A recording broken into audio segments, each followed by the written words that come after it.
Okay, well, I don't know if it's hard to see me with that. There we go.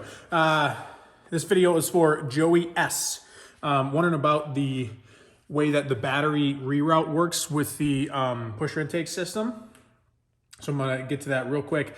I wish I, right when you asked about that, I had just, I had put the turbo on, the S480 back on like that day before, which is unfortunate because I really don't want to take it back off. But you can still see kind of what we got going on, especially when we look under the wheel well. So really it's pretty easy because all I ended up doing, and this will vary depending on if you have a platinum or not, or I don't know if it's just platinums or if it's anybody with this extra alternator, but that one, or no, maybe it's not that, but it is something about one of the grounds over here, or the grounds, because one of these is extra on platinums, I guess. I'd be honest with you, I don't know a ton about that part, but either way, I was able to kind of just make it work. So what we ended up doing was, pop this off, maybe not. Who the fuck, there we go. So, what we ended up doing was just routing this stuff underneath the intake here.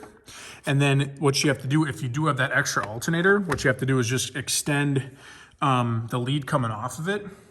So what we'll do is look underneath the wheel well now. And here, we just went and bought like a nicely gauged wire and just bolted it. Right here actually is where we bolted it right to where it connects to the battery lead.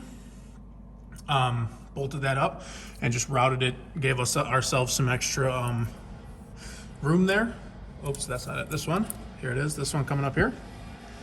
Yeah, and then that gave us plenty of room to make it over to there. And yeah, the negative was easy because you had to, it kind of just runs like along here, I think. This was a long time ago too, so I apologize if I'm getting any of this wrong. I don't think I am, because it was really easy, to be honest with you.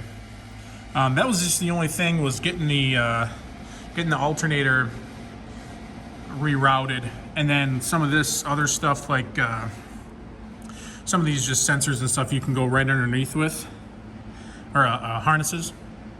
So I don't know, hopefully that gives you at least a little bit of an idea. But again, it actually is really easy, and I didn't really look at the instructions that they give you much, mostly because when they printed the instructions out and put them in the binder, for me at least,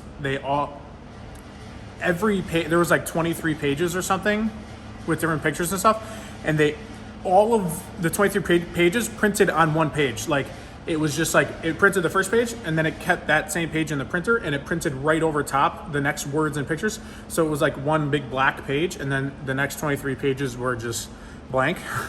So I didn't really have the instructions, and I managed to do it. It's easy. It's easy. And it does give you a lot more room. I think it's a lot cleaner setup this way.